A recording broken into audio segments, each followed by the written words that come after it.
Olá, meus amados, minhas amadas, bom dia.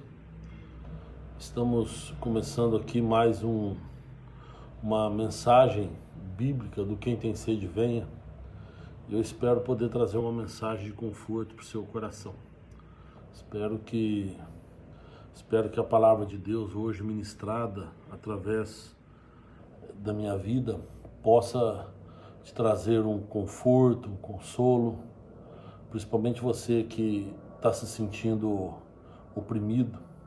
Às vezes a gente acorda assim com desânimo, né? A vida da gente muitas vezes se torna uma rotina e principalmente agora nesse momento de pandemia, né? Mais ainda. Mas a gente vive num mundo hoje de pessoas oprimidas, pessoas desanimadas, né? E então Deus tocou no meu coração hoje para eu trazer uma mensagem, uma palavra para você que tá hoje, que acordou hoje achando que vai ser mais um dia na sua vida de opressão, de depressão, mais um dia de desânimo. Talvez você tenha acordado, pode ser que você esteja até na sua cama ainda e procurando um motivo para se levantar. E às vezes a gente se sente assim, às vezes a gente tem realmente um desânimo e isso às vezes aflige a nossa vida, isso fere o nosso coração, né, o desânimo. E então espero que eu possa trazer uma palavra para o seu coração, porque a chave para essa solução é o Criador. Deus, ele é poderoso e ele nos ama o suficiente para nos tirar de qualquer situação. Mas para isso nós precisamos dar um passo em direção a ele. Para isso nós precisamos nos posicionar diante de Deus, né? Deus está de braços abertos. Ele nos deu a vida, ele enviou seu filho para depois ser sacrificado pelos nossos pecados, tudo isso por amor de nós, né? Enviou seu filho para trazer as mensagens do reino, as boas novas do reino. Mas por amor de nós, o seu filho se entregou na cruz e ressuscitou. E hoje ele reina. Um novo reino que nós somos convidados para estar lá. Mas enquanto isso não acontece, enquanto a gente não vai, nós precisamos ter uma vida de comunhão com Deus. Então, eu queria trazer para você uma palavra de ânimo, né? Você que realmente se sente mal, né? Eu estou vendo pessoas colocando aí a questão de ansiedade, a questão de depressão, né? E olha, tenha confiança em Deus, tá bom? Tenha confiança em Deus. Eu vou contar uma história para vocês aqui. Olha só, lá no livro de Gênesis, no capítulo 41, versículo 14, olha o que diz aí, principalmente o Bruno, lá do Rio de Janeiro. Escuta essa, Bruno. Então enviou o faraó e chamou a José e o fizeram sair logo da cova, e barbeou-se e mudou as suas vestes e veio a faraó. Olha só. Então enviou o faraó e chamou a José e o fizeram sair logo da cova, e barbeou-se e mandou as suas vestes e veio a faraó. E mudou as suas vestes e veio a faraó. Essa história de José é uma história conhecida, mas eu queria colocar para vocês alguns detalhes, né?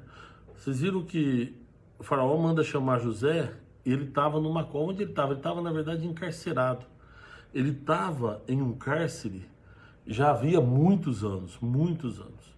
Se a gente imaginar a rotina de alguém que está num cárcere, né, todos os dias, imagina o seguinte: a pessoa acorda, ela não tem nenhuma expectativa para aquele dia. O que ela pode fazer? Ela pode talvez lavar o rosto ali, não sei se tem uma pia ali disponível para eles, mas depois toma um café e fica o dia ali.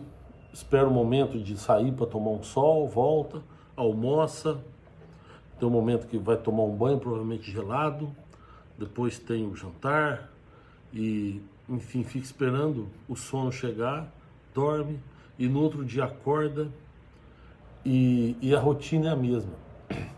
E a pessoa fica desesperançosa. E muitas pessoas hoje, mesmo sem estar no cárcere físico, vivem num cárcere espiritual.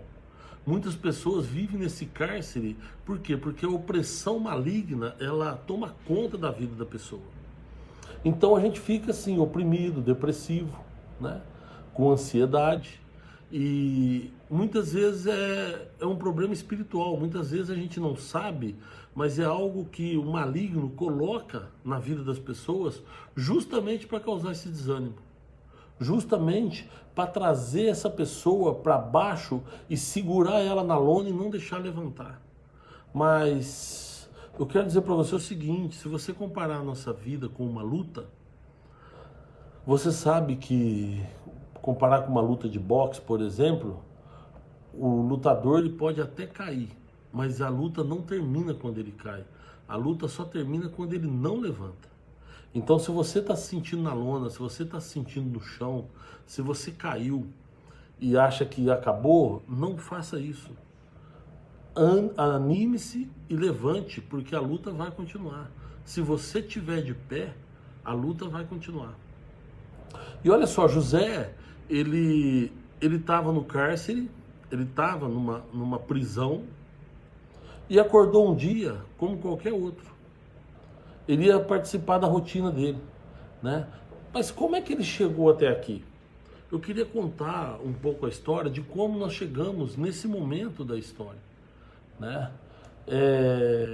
José, ele era o 11º filho de Jacó. Jacó, todos sabem, ele amava uma mulher que não foi a primeira mulher dele, mas depois de um tempo ele conseguiu casar com Raquel, né? Mas antes, Raquel não conseguia ter filho, então ele teve 10 filhos. Ele teve filhos com Lia, né, que era a esposa dele, e com outras 2 escravas que Raquel e Lia acabaram dando a Jacó para que elas pudessem ter filho através das escravas. Então Jacó teve 4 filhos com Lia, depois teve 2 com uma escrava, 2 filhos com outro, e depois mais 2 com Lia, e ele tinha um total de 10 filhos quando nasceu José. E aí nasceu de Raquel, mulher que ele amava, mas já da velhice de Jacó. Depois de José ainda teve mais um filho, que foi Benjamim. Mas José era um filho muito querido de Jacó. José era um filho muito amado de Jacó, por ser filho já da velhice de Jacó e por ser filho de Raquel, a quem ele tanto amava. E aconteceu que isso gerou um ciúme, uma inveja nos irmãos mais velhos. Então os irmãos mais velhos viviam atormentando, viviam desprezando a José, e a relação dele na casa dele não era boa. Então você imagina você viver com 10 irmãos mais velhos que não gostam de você. Como que seria a sua vida, né? E a vida de José era assim. E teve um dia que o pai dele chamou e falou para ele, olha, os teus irmãos estão apacentando o rebanho na cidade de Siquém, eu queria que você fosse até lá e desse uma olhada para mim e visse como eles estão. E José então foi prontamente. José tinha 17 anos de idade, um jovem, um adolescente. E ele foi, pôs uma túnica nova que o pai tinha dado para ele, e ele foi à procura dos irmãos. Quando ele chegou na região de Siquém, os irmãos não estavam lá. E diz a Bíblia que ele ficou andando errante, ou seja, ele se perdeu ali. Até que ele encontrou um homem. E o homem perguntou, você está procurando alguém, alguma coisa? Ele falou, estou procurando meus irmãos. E aquele homem falou, olha, eu vi uma turma aqui, apacentando o rebanho, e eles disseram que ia para Dotã. José saiu e foi para Dotã. Quando ele vinha chegando de longe, ele viu os irmãos, e os irmãos também o viram. E começaram entre eles a conspirar contra José. E aí pensaram, vamos aproveitar a oportunidade, nós estamos longe de casa, longe do pai, e vamos matá-lo. Aí o irmão mais velho, Rubem, falou, não podemos fazer isso com o nosso pai. Vamos prender ele aqui, guardar ele aqui na cova para a gente terminar, depois leva de volta para o pai. Tinha uma cova lá. Essa cova devia ser uma antiga cisterna, porque a Bíblia diz que ela estava sem água. Então devia ser uma antiga cisterna que secou. E quando José ele se aproximou deles, eles pegaram José, tiraram a roupa dele e jogaram ele nessa cova. Aqui vai a primeira lição, né? Quando a gente está longe do Pai, a gente fica exposto às ações do nosso inimigo, né? Então, por isso eu falo, você tem que se aproximar de Deus, você tem que se apegar ao Pai, o verdadeiro, aquele que nos dá a vida, porque só Ele pode nos proteger de ações malignas. E então, toda vez que a gente se afasta do Pai, a gente fica exposto às ações dos nossos inimigos. E os inimigos de José, no caso ali os irmãos mais velhos, aproveitaram essa situação para jogá-lo nessa cova. E ali eles ficaram pensando o que fazer com ele. Até que passou uma caravana de ismaelitas que estava indo rumo ao Egito. Ismaelitas moravam na terra de Midian, também era chamada de midianitas, e vocês se lembram que Ismael era um dos filhos de Abraão, que se separou porque ele era filho da escrava Agar, né? E aí Abraão expulsou a Agar e o filho dela de casa quando nasceu Isaac, e aí teve uma divisão grande. E diz a Bíblia que o Ismael foi morar com a mãe no deserto de Parã, né? E ali depois então é que nasceu os árabes, né? Mas os ismaelitas, descendentes de Ismael, né? Essa história para eles ali era recente, morava ali nas cercanias ali de Midian, e eles iam passando rumo ao Egito. Eles eram mercadores, eles eram homens que viviam de negócios, né, de troca. E os irmãos de José ofereceram José aos midianitas em troca de algumas de utensílios, de peças de ouro. Enfim, foi trocado. E eles foram embora, e José foi como escravo dos ismaelitas, e eles foram seguindo rumo ao Egito. Chegando no Egito, os ismaelitas venderam José para um homem que era um homem da confiança, de segurança do rei do Egito, de Faraó, que chamava Potifar, que era o eunuco do rei e o chefe da guarda do Palácio Real.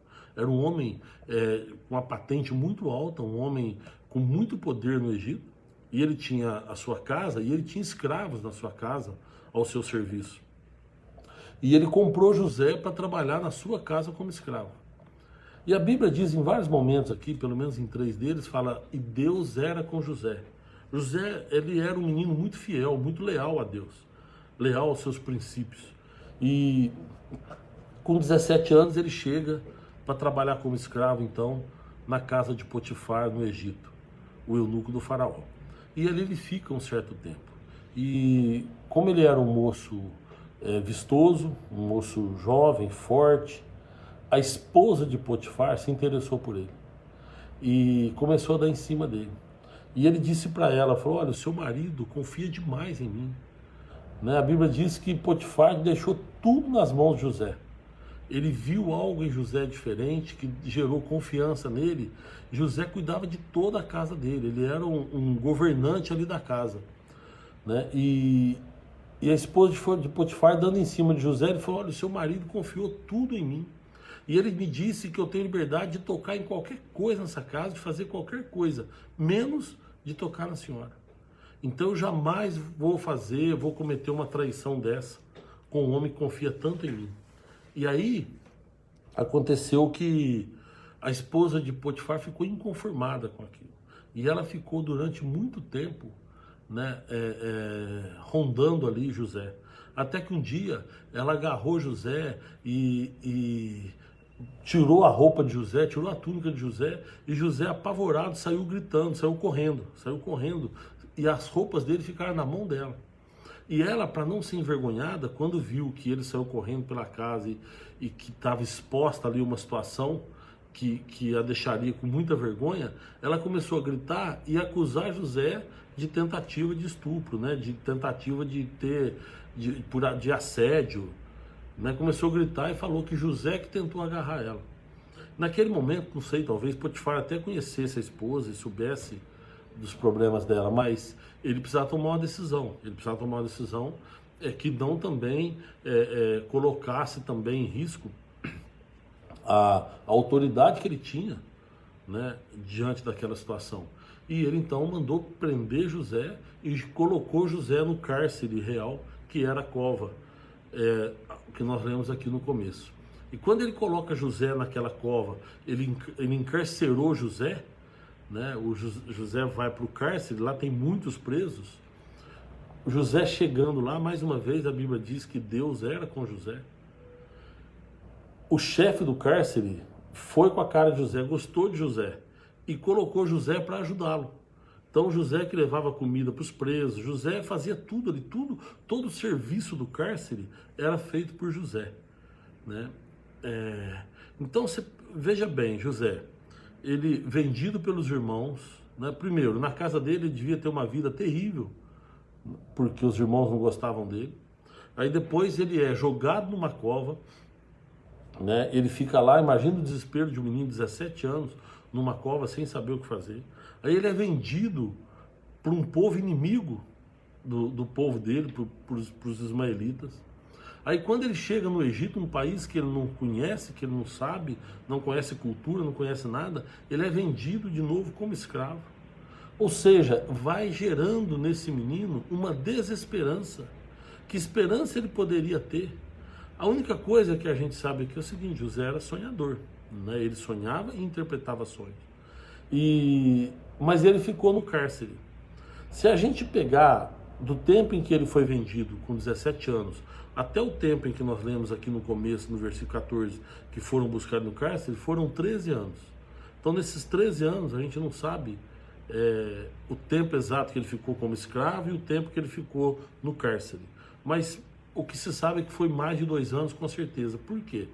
Porque nesse período que ele estava no cárcere, cuidando de tudo ali para o carcereiro, ele já devia estar algum tempo já preso, porque o carcereiro, quando confiou nele, não foi também no primeiro dia, né? Ele deve ter ficado um tempo e durante o tempo, o comportamento dele permitiu que o carcereiro confiasse nele para ele ajudar o carcereiro-chefe ali a cuidar do cárcere. José, então, ele está na prisão, rotineiramente, chegam 2 presos novos. E quem são esses 2 presos? Vieram do palácio. Aí eles chegam, um é o copeiro do rei e o outro é o padeiro do rei. 2 figuras importantes no contexto, porque eram figuras que serviam ao rei pessoalmente. Figuras que o rei deveria confiar plenamente. Mas não diz o porquê, só diz que o rei se aborreceu deles e eles foram presos. E no decorrer do tempo, conheceram José e vai conversando e tal. Teve um dia que eles acordaram os 2 atemorizados, acordaram os 2 muito atormentados. E José então chega e pergunta o que está acontecendo. E um deles, o copeiro, falou: olha, nós tivemos um sonho, 2 sonhos até parecidos, e a gente não sabe o que está acontecendo. E José fala: se vocês quiserem me contar o sonho, Deus pode ajudar a interpretar. E aí então o copeiro contou o sonho dele, que ele sonhou que tinha os cachos de uva, que eram 3 cachos, e que ele exprimia as uvas no copo e dava a Faraó. E José falou para ele: isso daí significa, são 3, porque dentro de 3 dias, Faraó, ele vai te levantar e vai te perdoar e você vai voltar a servi-lo. Aí o copeiro se anima e fala: olha, eu também sonhei parecido, foi que eu tinha 3 cestas de pães e que eu ia servir a Faraó. Porém, no último cesto, os passarinhos vinham e comiam todas as especiarias, tinha manjares do rei no último cesto, e os passarinhos vinham e comiam. E José falou: olha, esses 3 cestos também representam 3 dias, porém, o Faraó não vai te perdoar. Dentro de 3 dias, o Faraó vai pendurar sua cabeça e você vai morrer. E aí ficou aquela coisa. 3 dias depois era aniversário do rei, era aniversário de Faraó. E era tradição perdoar um preso e matar outro. Essa tradição é milenar. Se você pegar na época de Jesus, quando Jesus foi condenado, Pilatos ele fez isso. Por ocasião ali do seu aniversário, ele ia soltar um e e mandar matar o outro. Ele soltou Barrabás. Ele até perguntou para o povo quem que o povo queria que soltasse. O povo escolheu um ladrão chamado Barrabás. E Jesus foi condenado. E então, nessa época, Faraó foi fazer aniversário. E ele então, como era a tradição, ele falou: eu vou perdoar um preso, vou soltá-lo e vou mandar matar um preso. E aí ele soltou o copeiro e mandou matar o padeiro. Aconteceu exatamente o sonho de José. Tem uma situação aí, que eu vou abrir um parênteses. Quando José interpretou o sonho do copeiro, ele falou o seguinte, falou: olha, você vai voltar a servir Faraó, e eu vou te pedir um favor. Quando você estiver na presença de Faraó, lembre-se de mim. Fala para ele que eu estou aqui, que eu sou inocente. Mas o copeiro não lembrou de José. Foi solto, continuou servindo Faraó. E ele não lembrou de José. Então, mais um motivo para José ficar desesperançoso. Porque já fazia 2 anos que isso tinha acontecido e José continuava preso. Ou seja, ele falou: o copeiro não se lembrou de mim.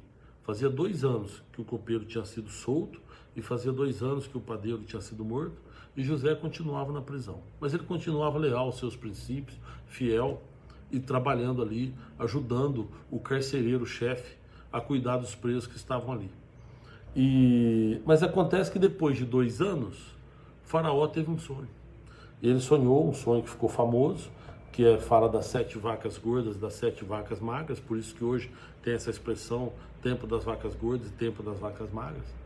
E ele sonhou que tinha 7 vacas gordas, mas que saía de um rio 7 vacas magras, e as 7 vacas magras comiam as 7 vacas gordas. E depois também ele sonhou, na mesma noite, ele acordou assustado, dormiu e sonhou novamente que de um mesmo pé, talvez, não sei se era trigo ou se era milho, mas provavelmente era trigo, que era naquela época um alimento mais tradicional, mas que saía uma espiga com 7 cachos bonitos, e tinha na mesma espiga saía outros 7 cachos mirrados, feios, e esses 7 cachos mirrados comiam, destruíam os 7 cachos vistosos. E Faraó levanta desesperado e manda chamar todos os sábios, todos aqueles videntes que interpretavam sonhos, e contou para eles os sonhos, e ninguém conseguia interpretar o sonho de Faraó. Nisso, o copeiro foi servir o Faraó, e quando ele entra, ele escuta a conversa, e ele comenta com o chefe. Fala: majestade, quando eu tive preso, quando o senhor tinha se aborrecido da gente, e a gente foi preso, na prisão tinha um rapaz chamado José, e José, ele interpretou os nossos sonhos, e aconteceu exatamente conforme a interpretação dele. E Faraó então se animou e falou: manda buscar esse menino aqui. José já não tinha mais 17 anos. Aquele jovem que tinha sido vendido com 17 anos pelos seus irmãos, hoje era um homem de 30 anos de idade. Ele estava preso já fazia muitos anos, sei lá, podemos falar que fazia aproximadamente uns 10 anos, a gente não sabe o tempo que ele ficou na casa de Potifar, mas fazia muitos anos que ele estava preso, e a vida dele devia ser a rotina.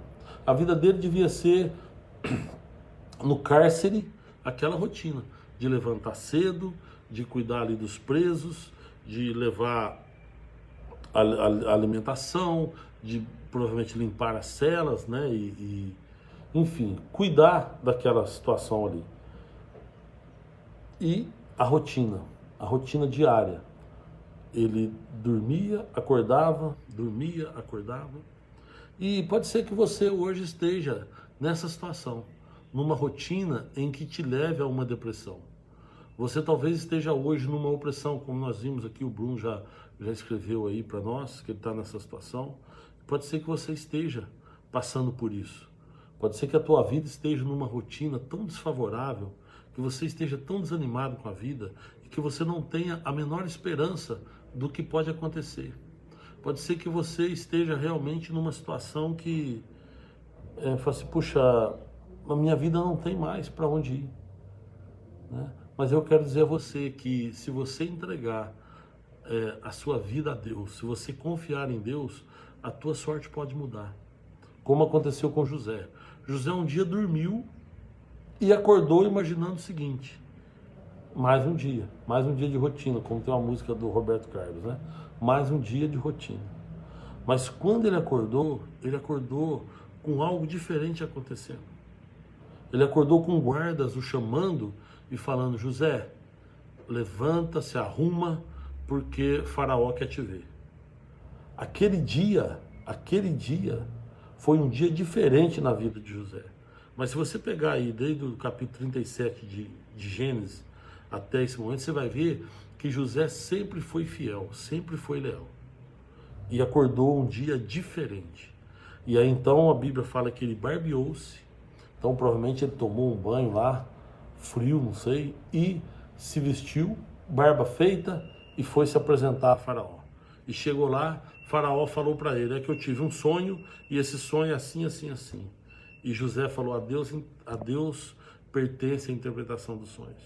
E falou para ele: os teus sonhos significam que as 7 vacas gordas são 7 anos de muita fartura no Egito, onde tudo que você plantar vai dar. E as 7 vacas mirradas, que comem a vaca gorda, é porque depois vai ter 7 anos de fome. E esses 7 anos de fome vai consumir tudo que vocês produziram nos 7 anos de fartura. O faraó gostou da explicação de José. E mais que isso, José começou a orientar Faraó. Faraó falou: o que eu vou fazer? Ele falou: nos 7 anos de vaca gorda, você guarda os alimentos. Você coloca uma restrição de forma que as pessoas possam consumir somente aquilo realmente que seja necessário. Que depois, nos 7 anos de vaca magra, o alimento vai então sustentar a população nesse período. O faraó então falou: olha, gostei da ideia, que sabedoria, não há ninguém que possa ter uma sabedoria como essa, não há ninguém que possa ter um Deus tão forte como o seu. Então você vai governar o Egito. Olha o que o faraó disse para José. Disse Faraó aos seus servos: acharíamos um homem como este, em quem haja um Espírito de Deus? Depois disse Faraó a José: pois que Deus te fez saber tudo isso, ninguém há tão entendido e sábio como tu. Tu estarás sobre a minha casa, e por tua boca se governará todo o meu povo. Somente do trono eu serei maior do que tu. Olha o que Faraó falou para ele. Falou: você vai governar o meu povo. A tua palavra é que vai governar o meu povo. E eu só vou ter poder sobre você se eu estiver sentado no trono, porque fora do trono nem eu vou ter poder sobre você. Então ele colocou José para governar o Egito. José, aquele menino de 17 anos, que foi maltratado pelos irmãos, desprezado, invejado, que foi jogado na cova, que foi vendido como escravo para o povo inimigo, depois vendido novamente para num país que ele não conhecia nada. Ele vai acusado injustamente pela esposa do amo dele lá, do chefe dele. Depois que ele é acusado, ele é preso e fica anos e anos na prisão. Ele é esquecido na prisão por pessoas que ele ajudou, no caso do copeiro. Ele é esquecido pelo copeiro na prisão. Ou seja, a vida dele tinha tudo para dar errado, e tinha tudo para acabar daquele jeito. Tinha tudo para terminar. Porém, teve um dia na vida dele, que ele dormiu preso, ele acordou preso e foi dormir governador do Egito. Teve um dia que a vida dele mudou completamente. Ele acordou para um dia de rotina, ele acordou para mais um dia no cárcere, mas naquele dia ele foi dormir governador do Egito, ele foi dormir um homem poderoso. Essa história eu quis contar para você, para dizer para você o seguinte: que talvez hoje você tenha acordado assim, se sentindo num cárcere. Talvez você tenha acordado hoje imaginando que a tua vida não tem mais solução. Você está desesperançoso com a tua vida. Talvez você não tenha a menor esperança com o futuro e talvez você ache que nada vai dar certo. Mas eu quero dizer para você que Deus é poderoso e que hoje você pode dormir um novo homem ou uma nova mulher. Hoje você pode realmente dormir diferente do que você acordou. E isso depende de você, de uma atitude, de uma decisão tua. Então eu quero dizer para você que Deus é um Deus poderoso e que te ama. E esse Deus é um Deus que pode colocar a mão sobre você e transformar a tua vida. Então que essa mensagem possa ficar no seu coração. que você possa entender que Deus é o suficiente para a nossa vida e que se você for leal a Ele, se você se achegar a Ele, Ele vai te acolher e você, sendo acolhido por Deus, terá uma vida diferente daquela que você está tendo. Então, entregue a sua vida nas mãos de Deus e deixe Ele agir, tá bom? Eu queria fazer uma oração com você. O evangelista Alex, que está aqui com a gente, que Deus te abençoe, viu? O Wilde, o Bruno, que foi quem fez que deu um depoimento aqui falando da depressão dele desde 2015, o César, que está com a gente aqui, o Rogério Carbone, o Talarico, que está sempre com a gente, Deus te abençoe, viu, Talarico? A Sirlene Gomes, que também está com a gente, que desejou um bom dia a todos. A Ângela, que também desejou uma paz do Senhor a todos. O Carlos, que Deus abençoe, Carlos, você, a sua família aí, a Rô, o Vini, a Ângela, que escreveu também, que está desanimada, mas que Deus está na tua vida, viu, Ângela? Entrega suas mãos na vida entrega a sua vida nas mãos dele. A Gi, que escreveu aqui que a luta não termina quando você cai, mas sim quando você não levanta. Ela bateu palma aqui. A Ângela Lima, né, que já tinha escrito lá. A Elizabeth, que Deus te abençoe, viu, Elizabeth? O Reinaldo, o Bill, que Deus te abençoe também, Bill, poderosamente, a sua casa aí, sua família, todos, a Laena, a Maju, a Terezinha Galhardo, que Deus te abençoe, Terezinha, a Maria Almeida, o Sérgio Carrara, meu irmão querido, que Deus te abençoe, a Valdete, o Talari escreveu glória a Deus, a Alessandra escreveu paz, sabe as palavras? Olha, gente, que Deus possa abençoá-los, que Deus possa fortalecê-los. Se você puder fechar seus olhos, eu gostaria de fazer uma oração com você. Senhor, nós te agradecemos mais uma vez por essa oportunidade, Pai. Te peço a Deus que o Senhor coloque a tua mão poderosa, Pai, sobre estas vidas que estão desesperançosas. Senhor, visita lá o Bruno, Pai, lá no Rio de Janeiro. Coloca a tua mão poderosa sobre a vida dele, sobre a casa dele, ó Deus. Tira toda opressão, toda depressão, tudo aquilo, Senhor, que o inimigo tenta colocar na vida do teu servo e que tenta tirar, Senhor, a alegria, a esperança dele, que o Senhor possa agir de forma contrária, Deus, e tirar todo o mal. Pai, eu quero abençoar, Senhor, não por mim, mas pela autoridade do teu Santo Espírito, a estas vidas que estão nos assistindo ou que vão assistir ainda a esta mensagem. Que o Senhor possa colocar, Senhor, de uma vez por todas, o teu amor, a tua graça e a tua misericórdia sobre estas vidas e que elas possam sentir, ó Deus, o prazer, a honra que é poder servir ao Senhor e poder sentir, ó Deus, o teu agir sobre a vida delas. Em nome de Jesus, Pai, eu quero te agradecer. Em nome de Jesus é que eu te peço. Amém. Meus amados, que Deus abençoe a todos, viu? Tenha uma semana abençoada por Deus, tá? E que, se Deus quiser, vai dar tudo certo. Você confie no Senhor. Tá? Salmo 40.4. Feliz é o homem que põe no Senhor a sua confiança. Tá bom? Que Deus abençoe a todos. Semana que vem, provavelmente eu trago aqui uma mensagem sobre o meu 8º livro que ficou pronto, né, que chegou, e eu vou mostrar para vocês que é um livro chamado A Espada. Eu vou falar uma mensagem sobre o livro que me inspirou a escrever esse livro na semana que vem. E se você quiser depois, aí você manda, né, o pedido aí, o endereço, e a gente manda para você o livro gratuitamente, tá bom? Que Deus abençoe você e até terça que vem, se Deus quiser.